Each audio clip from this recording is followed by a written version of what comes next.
Injection ನೀಡಿ ವೈದ್ಯೆ ಪತ್ನಿಯನ್ನೇ ಕೊಂದು ಸಹಜ ಸಾವು ಅಂಥೇಳಿ ಬಿಂಬಿಸಿ ಕುಟುಂಬಸ್ಥರನ್ನು ನಂಬಿಸಿದ್ದ ಖತರ್ನಾಕ್ ಡಾಕ್ಟರನ್ನು ಬೆಂಗಳೂರು ಮಾರತಹಳ್ಳಿ ಪೊಲೀಸರು ಬಂಧಿಸಿದ್ದಾರೆ.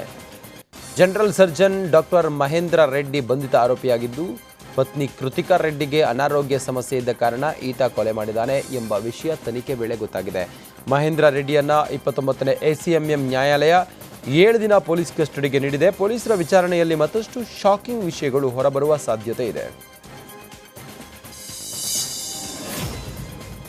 ವೈದ್ಯೆ ಕೃತಿಕಾ ರೆಡ್ಡಿ ಅವರದ್ದು ಅಸಹಜ ಸಾವಲ್ಲ, ಬದಲಾಗಿ ಕೊಲೆ ಎಂದು ಮರಣೋತ್ತರ ಪರೀಕ್ಷೆಯಿಂದ ಸಾಬೀತಾಗಿದೆ. ಈ ನಡುವೆ ಕಾಶ್ಮೀರದಲ್ಲಿ ನಡೆದಿದ್ದ ಈ ಜೋಡಿಯ ಅದ್ದೂರಿ ಪ್ರೀ ವೆಡ್ಡಿಂಗ್ ಫೋಟೋಶೂಟ್ ವೈರಲ್ ಆಗಿದೆ. ಕಾಶ್ಮೀರದಲ್ಲಿ ಅವರ ಪ್ರೀ ವೆಡ್ಡಿಂಗ್ ಫೋಟೋಶೂಟ್ ನಡೆದಿತ್ತು. Kritika Mahendra Reddy pre wedding photoshoot ಮಾಡಿದ್ರು, ಬಾಲಿವುಡ್ ಸಿನಿಮಾ ರೇಂಜ್ನಲ್ಲಿ ಮಾಡಿದ್ರಂತೆ. ಆದರೆ ಇಷ್ಟು ಸುಂದರ ಸಂಸಾರ ಹೀಗಾಗೋದಕ್ಕೆ ಕಾರಣ ಏನು? ಕೊಲೆ ಮಾಡುವ ಹಂತದವರೆಗೆ ಆತ ಹೋಗಿದ್ದಾದರೂ ಯಾಕೆ ಎನ್ನುವ ಪ್ರಶ್ನೆಗಳು ಈಗ ಉದ್ಭವಿಸಿದೆ.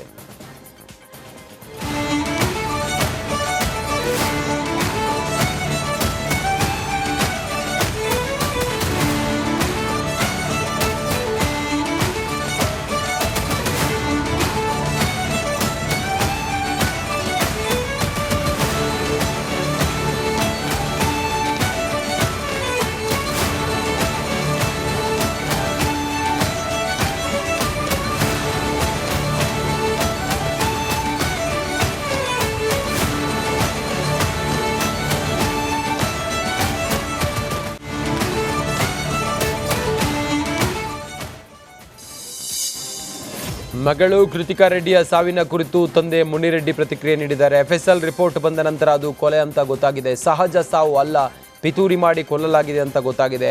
ಅನೆಸ್ಥೇಷಿಯಾ ಕೊಟ್ಟಿದ್ದು ರಿಪೋರ್ಟ್ನಲ್ಲಿ ಗೊತ್ತಾಗಿದೆ. ಕಳೆದ ವರ್ಷ ಮೇ 26ಕ್ಕೆ ಮದುವೆ ಮಾಡಿಕೊಟ್ಟಿದ್ವಿ. ಮೊದಲಿಂದಾನು ವಿನಯವಾಗಿ ಚೆನ್ನಾಗಿ ಇರೋ ಥರ ನಾಟಕ ಮಾಡ್ತಿದ್ದ, ಹಾಗಾಗಿ ನನಗೆ ಯಾವುದೇ ಸಂಶಯ ಬಂದಿರಲಿಲ್ಲ. ಗ್ಯಾಸ್ಟ್ರಿಕ್ ಪ್ರಾಬ್ಲಮ್ ಇದೆ, ಗ್ಲೂಕೋಸ್ ಹಾಕಿದರೆ ಗುಣ ಆಗುತ್ತೆ, ನಾನು ಅದರಲ್ಲಿ ಎಕ್ಸ್ಪರ್ಟ್ ಅಂತ ಮೆಡಿಸಿನ್ ಕೊಟ್ಟಿದ್ದ, ಒತ್ತಾಯ ಮಾಡಿ ಆತ ಮೆಡಿಸಿನ್ ನೀಡಿದ ಅಂತೇಳಿ ಹೇಳಿದ್ದಾರೆ. ಈಗ FSL ರಿಪೋರ್ಟ್ ಅಲ್ಲಿ ಏನಂತ ಬಂತು ಸರ್? ಏನು ಅನಸ್ತೇಷಿಯಾ ಡ್ರಗ್ ಇನ್ಸರ್ಟ್ ಮಾಡಿ ಅದನ್ನ ಕೊಲೆ ಮಾಡಿದ್ರು ಅಂತ.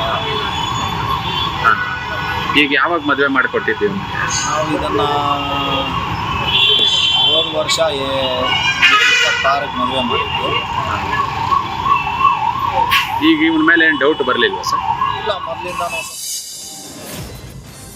ಮಾರತಹಳ್ಳಿಯ ವೈದ್ಯೆ ಕೃತಿಕಾ ಕೊಲೆ ಪ್ರಕರಣ ಸಂಬಂಧ ನಗರ ಪೊಲೀಸ್ ಆಯುಕ್ತ ಸೀಮಂತ್ ಕುಮಾರ್ ಸಿಂಗ್ ಮಾಹಿತಿ ನೀಡಿದ್ದಾರೆ. ಏಪ್ರಿಲ್ನಲ್ಲಿ UDR ದಾಖಲಾಗಿತ್ತು. ಆನಂತರ ನಮ್ಮ FSLನವರು ಸ್ಥಳಕ್ಕೆ ಭೇಟಿ ನೀಡಿ ಪರಿಶೀಲನೆ ನಡೆಸಿದ್ದಾರೆ. ಈಗ ಮರಣೋತ್ತರ ಪರೀಕ್ಷೆ ವರದಿ ಪೊಲೀಸರ ಕೈ ಸೇರಿದೆ. ಮರಣೋತ್ತರ ವೇಳೆ ಅರವಳಿಕೆ ಮದ್ದು ನೀಡಿರೋದು ಆಕೆಯ ದೇಹದಲ್ಲಿ ಪತ್ತೆಯಾಗಿದೆ. ಸಾಕ್ಷ್ಯಗಳ ಆಧಾರದ ಮೇಲೆ ಈಗ ಬಂಧನ ಮಾಡಲಾಗಿದೆ. ಕೊಲೆಗೆ ನಿಖರ ಕಾರಣ ಏನು ಅಂತೇಳಿ ತನಿಖೆ ಮಾಡ್ತಾ ಇದ್ದೇವೆ. ಇದುವರೆಗೆ ಓರ್ವ ಆರೋಪಿ ಪಾತ್ರ ಮಾತ್ರ ಕಂಡು ಬಂದಿದೆ. ತನಿಖೆ ಮುಂದುವರಿತಾ ಇದೆ ಅಂತೇಳಿ ಹೇಳಿದ್ದಾರೆ. ಅಲ್ಲಿ ನಾವು ಪ್ರೆಸ್ ನೋಟಲ್ಲಿ ನಿಮಗೆ ಹೇಳಿದ್ದೀವಿ, ಅದರಲ್ಲಿ ಅದು ಕ್ಯಾನ್ಯುಲಾ ಇರ್ತದೆ, ಕ್ಯಾನ್ಯುಲಾ ಸೆಟ್, ಇಂಜೆಕ್ಷನ್ ಟ್ಯೂಬ್ ಮತ್ತು ಮೆಡಿಕಲ್ ಐಟಮ್ಸ್ ಏನೇನು ಮನೆಯಲ್ಲಿ. ಯಾಕೆಂದರೆ ಇನಿಷಿಯಲ್ ರಿಪೋರ್ಟ್ ಪ್ರಕಾರ, ಇದು ನೀವು ಹೇಳೋದು ಕರೆಕ್ಟ್, ಇನಿಷಿಯಲ್ ರಿಪೋರ್ಟ್ ಪ್ರಕಾರ ಡಿಸೀಸ್ಡ್ ಪರ್ಸನ್ ಅವ್ರದ್ದು ಆರೋಗ್ಯ ಸರಿ ಇರಲಿಲ್ಲ. ಅವಳದು ಆಲ್ರೆಡಿ ಟ್ರೀಟ್ಮೆಂಟ್ ಪ್ರೊಸೆಸ್ ನಡೀತಾ ಇತ್ತು. ಸೊ ಆ ಟ್ರೀಟ್ಮೆಂಟಲ್ಲಿ ಏನೇನು ಉಪಯೋಗಿಸಿದಾರೋ ಅದು ಎಲ್ಲನೂ ಸೀಸ್ ಮಾಡಿದ್ವಿ. ಎವಿಡೆನ್ಸ್ ಆಧಾರ ಮೇಲೆ ನಾವು ಅರೆಸ್ಟ್ ಮಾಡಿದ್ದೀವಿ.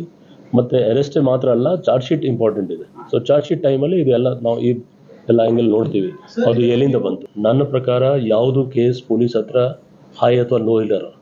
Every case is a case. Importance ನಮ್ಮದು ಎಲ್ಲ ಕೇಸ್ಗೆ ಒಂದೇ ಇರ್ತದೆ. ಒಂದು ಎರಡನೇದು 10 ತಿಂಗಳು ಆಗಿಲ್ಲ.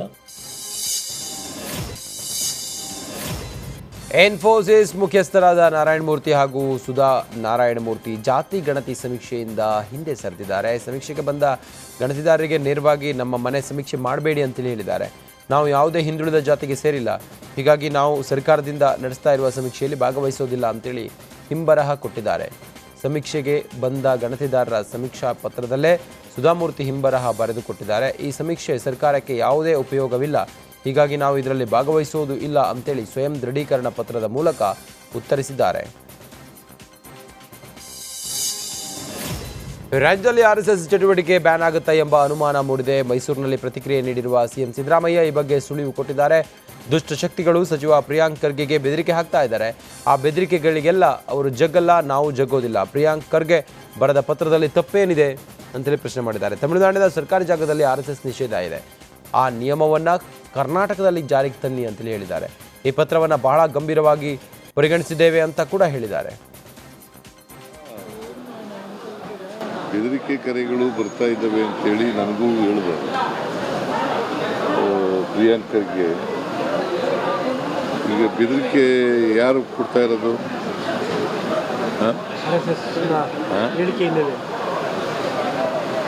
ಈಗ ಅವ್ರು ಏನಂತ ಹೇಳಿರೋದು, ಸರ್ಕಾರಿ ಜಾಗಗಳಲ್ಲಿ RSS ಶಿಬಿರಗಳನ್ನು ಅಥವಾ ಅವರ ಚಟುವಟಿಕೆಗಳನ್ನು ಮಾಡಬಾರ್ದು. ತಮಿಳುನಾಡಿನಲ್ಲಿ ಮಾಡಿದ್ದಾರೆ, ಹಂಗೆ ಮಾಡಿ ಅಂತ ಹೇಳಿದ್ದಾರೆ. What is wrong in that?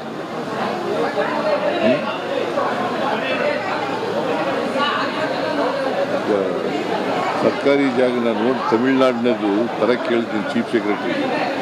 ತಮಿಳುನಾಡಿನಲ್ಲಿ ಯಾವ ಥರ ಮಾಡಿದ್ದಾರೋ ಅದನ್ನು ಆ ಥರ ನಿಮಗೆ ತರಿಸಿ ಅಂತ ಹೇಳಿದ್ದೀನಿ. ನೋಡಿ ಬಂದಮೇಲೆ ನೋಡ್ತೀನಿ ನಾನು. ಅದೇ ಥರ ಬ್ಯಾನ್ ಮಾಡ್ತೀರಾ ಸರ್?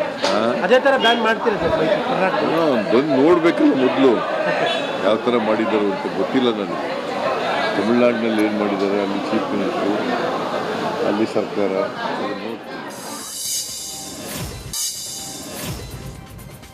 ಸಾಂಸ್ಕೃತಿಕ ನಗರಿ ಮೈಸೂರಿನಲ್ಲಿ 2 ದಿನಗಳ ಕಾಲ ಬೌದ್ಧ ಮಹಾ ಸಮ್ಮೇಳನ ಆಯೋಜಿಸಲಾಗಿದೆ. ಮೈಸೂರಿನ ಮಹಾರಾಜ ಕಾಲೇಜು ಮೈದಾನದಲ್ಲಿ ಕಾರ್ಯಕ್ರಮ ಆಯೋಜಿಸಲಾಗಿದೆ.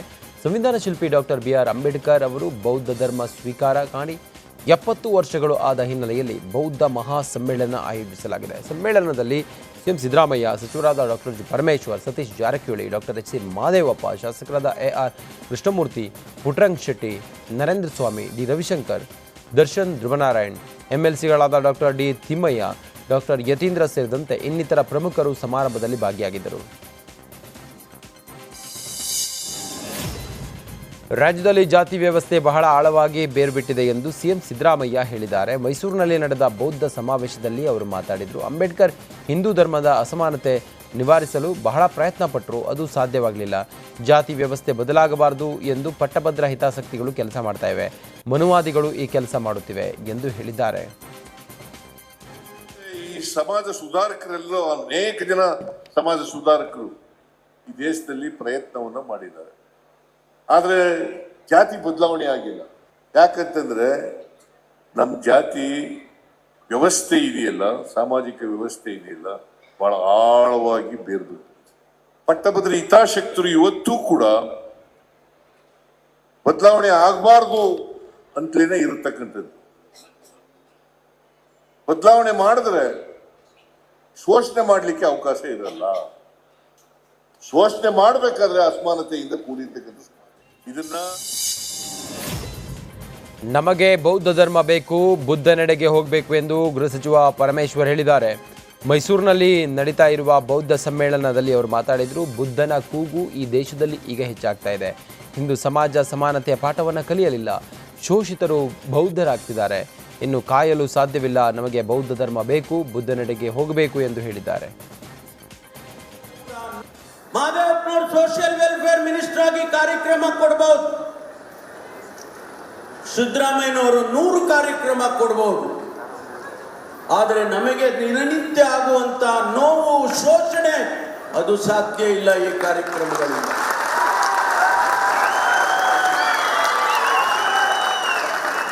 ಅದಕ್ಕಾಗಿ ಬದಲಾಗಬೇಕು. ಅದಕ್ಕಾಗಿ ನಾವು ಬುದ್ಧನೆಡೆಗೆ ಹೋಗಬೇಕು ಅನ್ನುವಂಥ ಮಾತನ್ನ ಈ ಸಂದರ್ಭದಲ್ಲಿ ನಾನು ಹೇಳೋದಕ್ಕೆ ಬಯಸ್ತೇನೆ. ನಮ್ಮ ಹೆಣ್ಣು ಮಕ್ಕಳನ್ನ, ದಲಿತ ಹೆಣ್ಣು ಮಕ್ಕಳನ್ನ ಅತ್ಯಾಚಾರ ಮಾಡೋದು ನಿಲ್ಲಿಲ್ಲ. ನಮ್ಮ ಗುಡಿಸಲುಗಳಿಗೆ ಬೆಂಕಿ ಹಚ್ಚೋದು ನಿಲ್ಲಿಲ್ಲ. ಊರ ಹೊರಗಡೆ ನಿಲ್ಲಿಸೋದು ನಿಲ್ಲಿಲ್ಲ. ನಮಗೆ ಬಾವಿಯಲ್ಲಿ ನೀರನ್ನು ತೆಗೆದುಕೊಳ್ಳೋದಕ್ಕೂ ಕೂಡ ಇವತ್ತು ನಿಲ್ಲಲಿಲ್ಲ. ಇದನ್ನ ಯಾವತ್ತು ಸರಿ ಮಾಡ್ತೀರಿ? ಈ ಪ್ರಶ್ನೆಯನ್ನ ಸಮಾಜಕ್ಕೆ ಕೇಳಬಾರ್ದ? ಮಾದೇವಪ್ಪನವರು ಸೋಷಿಯಲ್ ವೆಲ್ಫೇರ್ ಮಿನಿಸ್ಟರ್ ಆಗಿ ಕಾರ್ಯಕ್ರಮ ಕೊಡಬಹುದು, ಸಿದ್ದರಾಮಯ್ಯನವರು 100 ಕಾರ್ಯಕ್ರಮ. ಬೆಂಗಳೂರಲ್ಲಿ ಉಪಮುಖ್ಯಮಂತ್ರಿ ಡಿ ಕೆ ಶಿವಕುಮಾರ್ ಅವರ ಜೀವನ ಚರಿತ್ರೆ ಪುಸ್ತಕ ಲೋಕಾರ್ಪಣೆಗೊಂಡಿದೆ. ಲೇಖಕ ಕೆಎಂ ರಘು ಬರೆದ ಈ ಪುಸ್ತಕವನ್ನು ಜ್ಞಾನಪೀಠ ಪ್ರಶಸ್ತಿ ಪುರಸ್ಕೃತ ಡಾಕ್ಟರ್ ಚಂದ್ರಶೇಖರ ಕಂಬಾರರು ಬಿಡುಗಡೆ ಮಾಡಿದ್ದಾರೆ. ಗಾಂಧಿನಗರದ FKCCI ಸಭಾಂಗಣದಲ್ಲಿ A symbol of loyalty D K Shivakumar ಪುಸ್ತಕ ಬಿಡುಗಡೆ ಕಾರ್ಯಕ್ರಮ ನಡೆಯಿತು. ಸಮಾರಂಭದಲ್ಲಿ ಮಾಜಿ ಸಂಸದ VS ಉಗ್ರಪ್ಪ, ಮಾಜಿ ಶಾಸಕ DR ಪಾಟೀಲ್, ಸಾಹಿತಿ L ಮುಕುಂದರಾಜ್ ಸೇರಿದಂತೆ ಹಲವರು ಗಣ್ಯರು ಭಾಗಿಯಾಗಿದ್ದರು. ಬೇರೆ ಇಂಥ ಸಂದರ್ಭ ಯಾಕೆ ಅಂದರೆ ಇಲ್ಲಿ ನಮ್ಮಲ್ಲಿ ಇವತ್ತಿನ ಕವಿ ಇದನ್ನಲ್ಲ, ಈ ಕವಿ ಬೇರೆ ಬೇರೆ ಕವಿಗಳೇ ಬೇರೆ, ಈ ಕವಿಯೇ ಬೇರೆ. ಇವನು ಒಂಥರ ಇವನ ಪುಸ್ತಕ, ಇವನ ಹೆಸರು ಅಥವಾ ಪುಸ್ತಕದ ಹೆಸರು ಅಥವಾ ಇದರ ಹೆಸರು ಏನಾದರೂ ಬರೆದ್ರೆ ಇವೆಲ್ಲವೂ ಕೂಡ ಭಿನ್ನವಾಗಿರುತ್ತವೆ, ಬೇರೆಯಾಗಿರುತ್ತವೆ ಮತ್ತು ಹಗರಾಗಿರುತ್ತವೆ. ನಮ್ಮ ಮನಸ್ಸು ಹಗರಾಗುವ ಹಾಗೆ ನಮಗೆ ಬಹಳ ಆನಂದವನ್ನು ಕೊಡುತ್ತವೆ.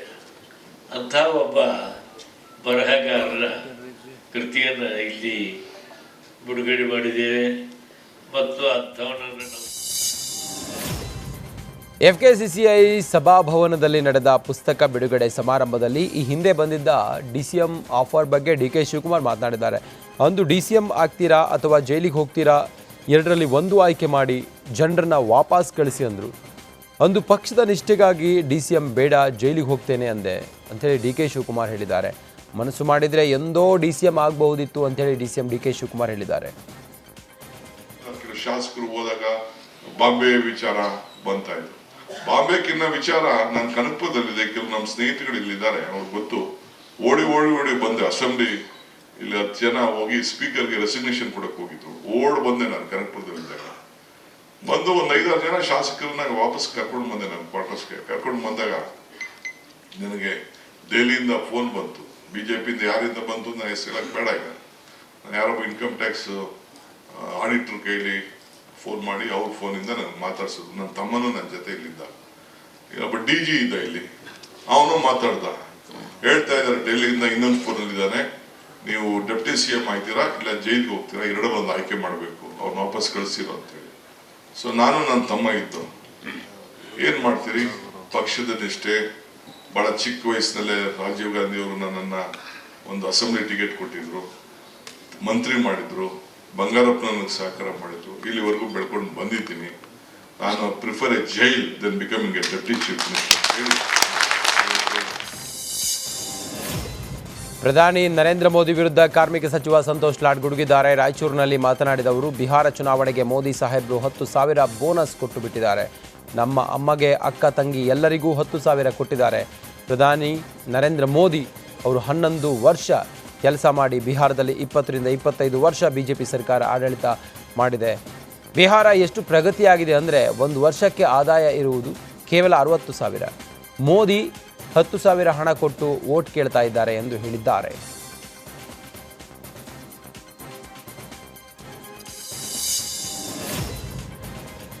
ಕೇಂದ್ರ ಸಚಿವ HD ಕುಮಾರಸ್ವಾಮಿ ಇವತ್ತು JDS ಕೋರ್ ಕಮಿಟಿ ಸಭೆ ಕರೆದಿದ್ದಾರೆ. ಸ್ಥಳೀಯ ಸಂಸ್ಥೆಗಳ ಚುನಾವಣೆ ಹಿನ್ನೆಲೆಯಲ್ಲಿ ಸಂಜೆ 4 ಗಂಟೆಗೆ JP ನಗರದ ತಮ್ಮ ಮನೆಯಲ್ಲಿ ಸಭೆ ಕರೆದಿದ್ದಾರೆ.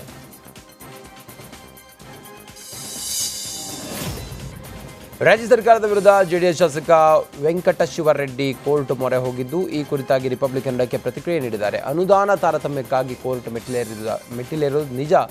ಮೊದಲು 25 ಕೋಟಿ ಅಂದರೂ ಬರಲೇ ಇಲ್ಲ. ಕಾಂಗ್ರೆಸ್ನವರಿಗೆ 50 ಕೋಟಿ ಕೊಟ್ಟರು, ನಮಗೆ ಕೊಟ್ಟಿಲ್ಲ. ಬೇಕಾದಷ್ಟು ಬಾರಿ CM ಗಮನಕ್ಕೆ ತಂದಿದ್ದೇನೆ. 2.5 ವರ್ಷಗಳಾದರೂ ಕೂಡ ಅನುದಾನ ಇಲ್ಲ.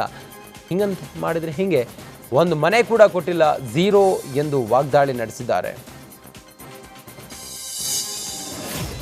ರೈಲ್ವೆ ಪರೀಕ್ಷೆ ಕನ್ನಡ ಬರೆಯುವ ಬಗ್ಗೆ ಕೇಂದ್ರ ಸಚಿವ ಸೋಮಣ್ಣ ಪ್ರತಿಕ್ರಿಯಿಸಿದ್ದಾರೆ. ರೈಲ್ವೆ ಪರೀಕ್ಷೆ ಮೊದಲು ಇಂಗ್ಲಿಷ್ ಮತ್ತು ಹಿಂದಿ ಭಾಷೆಯಲ್ಲಿ ಮಾತ್ರ ಇತ್ತು, ಅದನ್ನು ಕನ್ನಡದಲ್ಲಿಯೂ ಆಗಬೇಕು ಅಂತ ಕನ್ನಡ ಪರ ಸಂಘಟನೆಗಳು ಹಾಗೂ ಪಾಲನೇತ್ರ ಅವರು ಮನವಿ ಮಾಡಿದರು. ಆ ಬಗ್ಗೆ ಪ್ರಧಾನಿ ನರೇಂದ್ರ ಮೋದಿ ಅವರಿಗೆ ಮನವಿ ಮಾಡಿದೆ. ಒಂದು ಭಾಷೆಯಲ್ಲಿ ಹೇಗೆ ಮಾಡಲು ಸಾಧ್ಯ ಅಂದೆ, ಬೇರೆ ಭಾಷೆಗಳದ್ದು ಮಾಡಿ ಅಂತ ಮನವಿ ಮಾಡಿದೆ. ಹಾಗಾಗಿ 10 ಭಾಷೆಗಳಲ್ಲಿ ರೈಲ್ವೆ ಪರೀಕ್ಷೆ ಮಾಡಲು ಪ್ರಧಾನಿ ಒಪ್ಪಿದ್ರು ಅಂತ ಹೇಳಿದ್ದಾರೆ. ನನ್ನ ರೈಲ್ವೆನಲ್ಲಿ ಈಗಾಗಲೇ ಆದೇಶ ಆಗಿದೆ. ಕೇವಲ ಕನ್ನಡದಲ್ಲಲ್ಲ, ಎಲ್ಲ ಭಾಷೆಗಳಲ್ಲೂ ಕೂಡ, ತಮಿಳಿನಲ್ಲಿ, ತೆಲುಗಿನಲ್ಲಿ, ಮತ್ತೊಂದರಲ್ಲಿ ಎಲ್ಲವನ್ನೂ ಕೂಡ ಮಾಡೋದಕ್ಕೆ ರಾಷ್ಟ್ರದ ಪ್ರಧಾನಮಂತ್ರಿಗಳು ಈಗಾಗಲೇ ಆದೇಶ ಮಾಡಿದ್ದಾರೆ. ಕೆಲಸನೂ ಎಕ್ಸಾಮ್ಗಳು ಶುರುವಾಗಿದೆ. ಕಲಬುರಗಿಯ 5 ಕಡೆ ಏಕಕಾಲಕ್ಕೆ SIT ತಂಡ ದಾಳಿಯನ್ನು ಮಾಡಿದೆ. ಆಳಂದ ಕ್ಷೇತ್ರದಲ್ಲಿ ವೋಟ್ ಚೋರಿ ಯತ್ನಕ್ಕೆ ಸಂಬಂಧ 20 ರಿಂದ 25 ಅಧಿಕಾರಿಗಳು ದಾಳಿ ನಡೆಸಿದ್ದಾರೆ. ಕಾಂಗ್ರೆಸ್ ಶಾಸಕ BR ಪಾಟೀಲ್ ಮತದಾರರಿಗೆ ಗೊತ್ತಿಲ್ಲದೆ ವೋಟ್ ಡಿಲೀಟ್ ಯತ್ನ ಮಾಡಿದ್ದಾರೆ ಅಂತೇಳಿ ಆರೋಪಿಸಿದ್ದರು. ದೂರಿನ ಅನ್ವಯ ಅಧಿಕಾರಿಗಳು ರೋಜಾ ಬಡಾವಣೆ, ಸುಂದರ್ ನಗರ, ಗುಬ್ಬಿ ಕಾಲೋನಿ, ಕ್ವಾಜಾ ಕಾಲೋನಿ, ರಾಮನಗರ ಬಡಾವಣೆ ಇಲ್ಲೆಲ್ಲ ಮನೆಗಳ ಮೇಲೆ ರೈಡ್ ಮಾಡಿದ್ದಾರೆ. 5 ಜನರನ್ನ ವಶಕ್ಕೂ ಕೂಡ ಪಡೆದಿದ್ದಾರೆ. ಸುಪ್ರೀಂ ಕೋರ್ಟ್ ಮುಖ್ಯ ನ್ಯಾಯಮೂರ್ತಿ BR ಗವಾಯಿ ಅವರ ಮೇಲೆ ವಕೀಲನೊಬ್ಬ ಶೂ ಎಸೆಯಲು ನಡೆಸಿದ ಘಟನೆ ಇದೆಯಲ್ಲ, ಇದನ್ನು ಖಂಡಿಸಿ ವಿಜಯಪುರ ಬಂದ್ಗೆ ಕರೆ ಕೊಡಲಾಗಿದೆ. ದಲಿತ ಸಂಘಟನೆಗಳ ಒಕ್ಕೂಟ, ಅಲ್ಪಸಂಖ್ಯಾತ ಮತ್ತು ಹಿಂದುಳಿದ ವರ್ಗಗಳ ಒಕ್ಕೂಟ, ರೈತ, ಮಹಿಳಾ ಪರ, ಕಾರ್ಮಿಕ, ವಿದ್ಯಾರ್ಥಿ ಪರ, ಬಸವ ಪರ, ಪ್ರಗತಿಪರ ಸಂಘಟನೆಗಳ ಒಕ್ಕೂಟ ಇಂದು ಬೃಹತ್ ಪ್ರತಿಭಟನೆ ಹಾಗೂ ಮೆರವಣಿಗೆ ಹಮ್ಮಿಕೊಂಡಿದೆ. ಬಂದ್ ಹಿನ್ನೆಲೆ ನಗರದಲ್ಲಿ ಸಾರಿಗೆ ಸೇವೆ ಸಿಗುವುದು ಅನುಮಾನ ಆಗಿದೆ. ಅಂಗಡಿ ಮುಗ್ಗಟ್ಟುಗಳು ಕೂಡ ತೆರೆಯುವ ಸಾಧ್ಯತೆಗಳಿಲ್ಲ. ಕೇಂದ್ರ ಸಚಿವೆ ನಿರ್ಮಲಾ ಸೀತಾರಾಮನ್ ವಿಜಯನಗರ ಜಿಲ್ಲೆಯ ಹೊಸಪೇಟೆ ತಾಲೂಕಿನ ಐತಿಹಾಸಿಕ ಹಂಪಿ ಸ್ಮಾರಕಗಳಿಗೆ ಭೇಟಿಯನ್ನು ನೀಡಿದ್ದಾರೆ. ಈ ವೇಳೆ ವಿಜಯ ವಿಠಲ ದೇಗುಲ ವೀಕ್ಷಣೆ ಮಾಡಿದ್ದಾರೆ. ಕಲ್ಲಿನ ತೇರು ಸೇರಿದಂತೆ ಸಪ್ತಸ್ವರ ನಾದ ಆಲಿಸಿದ್ದಾರೆ. ಮಾತ್ರವಲ್ಲದೆ ವಿದ್ಯಾರ್ಥಿಗಳಿಗೆ ಹಂಪಿಯ ಇತಿಹಾಸದ ಬಗ್ಗೆ ಪಾಠ ಮಾಡಿದ್ದಾರೆ. ಡಿಂಪಲ್ ಕ್ವೀನ್ ರಚಿತಾ ರಾಮ್ ಸದ್ಯದಲ್ಲಿಯೇ ಮದುವೆ ಆಗುವ ವಿಚಾರವನ್ನು ಹೇಳಿದ್ದಾರೆ. ಕೆಲವೇ ದಿನಗಳಲ್ಲಿ ದಾಂಪತ್ಯ ಜೀವನಕ್ಕೆ ಕಾಲಿಡುವೆ. ಲವ್ ಮ್ಯಾರೇಜ್ ಅಥವಾ ಆರೆಂಜ್ ಮ್ಯಾರೇಜ್, ಏನೋ ಮ್ಯಾರೇಜ್ ಆಗ್ತೀನಿ ಒಟ್ಟಿನಲ್ಲಿ ಅಭಿಮಾನಿಗಳಿಗೆ ಸಿಹಿ ಸುದ್ದಿಯನ್ನು ಕೊಟ್ಟಿದ್ದಾರೆ. ಆ ಮೂಲಕ ತಮ್ಮ ಅಭಿಮಾನಿಗಳಿಗೆ ರಚಿತಾ ರಾಮ್ ತಮ್ಮ ಮದುವೆ ವಿಚಾರವನ್ನು ರಿವೀಲ್ ಮಾಡಿದ್ದಾರೆ. ನಂದು ಯಾವುದು ವೆಡ್ಡಿಂಗ್ ಸದ್ಯಕ್ಕೆ ಸೀಸನ್ ಇಲ್ಲದೆ ಇರೋದ್ರಿಂದ ಅದಕ್ಕೆ ಸೀಸನ್ ಇನ್ನು ಸ್ಟಾರ್ಟ್ ಆಗಿಲ್ಲ ಅಲ್ವಾ, ಅದಕ್ಕೆ ಎಲ್ಲರೂ ಆಹ್ವಾನ ಆಗ್ತಿರಲ್ಲ. ವೆರಿ ಸೂನ್ ಮ್ಯಾರೇಜ್ ಆಗೋದಂತೂ ಕನ್ಫರ್ಮ್. ನಂದು ಯಾವುದು ವೆಡ್ಡಿಂಗ್ ಸದ್ಯಕ್ಕೆ ಸೀಸನ್ ಇಲ್ಲದೆ ಇರೋದ್ರಿಂದ ಅದಕ್ಕೆ ಹೇಳಿದ್ದು ವೆಡ್ಡಿಂಗ್ ಸೀಸನ್ ಇನ್ನು ಸ್ಟಾರ್ಟ್ ಆಗಿಲ್ಲ ಅಲ್ವಾ, ಅದಕ್ಕೆ. ನೌಕರರಿಗೆ ಸರ್ಕಾರ ದೀಪಾವಳಿ ಸಿಹಿ ಸುದ್ದಿಯನ್ನು ನೀಡಿದೆ. ತುಟ್ಟಿ ಭತ್ಯೆ ಹೆಚ್ಚಳ ಮಾಡಲು ಸರ್ಕಾರ ಆದೇಶಿಸಿದೆ. ಮೂಲ ವೇತನದ 2% ಅಷ್ಟು ತುಟ್ಟಿ ಭತ್ಯೆ ಹೆಚ್ಚಿಸಿ ಪರಿಷ್ಕರಣೆ ಮಾಡುವುದಾಗಿ ಹೇಳಿದೆ. ಹಾಲಿ 12.25% ಇರುವ ತುಟ್ಟಿ ಭತ್ಯೆ 14.25%ಗೆ ಹೆಚ್ಚಳ ಮಾಡಿ ಪರಿಷ್ಕರಣೆ ಮಾಡಲು ಮುಂದಾಗಿದೆ.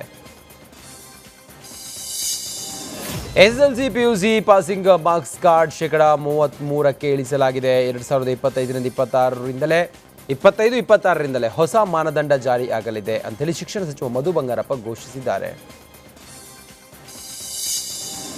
ಬೆಂಗಳೂರಿನಲ್ಲಿ ಶಿಕ್ಷಣ ಸಚಿವ ಮಧು ಬಂಗಾರಪ್ಪ ಕರ್ನಾಟಕ ಪಬ್ಲಿಕ್ ಸ್ಕೂಲ್ ಮಕ್ಕಳಿಗೆ ಗುಡ್ ನ್ಯೂಸ್ ಅನ್ನು ಕೊಟ್ಟಿದ್ದಾರೆ. KSP ಮಕ್ಕಳಿಗೆ ಉಚಿತವಾಗಿ ಬಸ್ನಲ್ಲಿ ಓಡಾಡಲು ಅವಕಾಶ ನೀಡಿದ್ದಾರೆ. 5 ಕಿಲೋಮೀಟರ್ ವ್ಯಾಪ್ತಿಯಲ್ಲಿ ಬಸ್ನಲ್ಲಿ ಓಡಾಡಲು ಅವಕಾಶ ನೀಡಿದ್ದಾರೆ.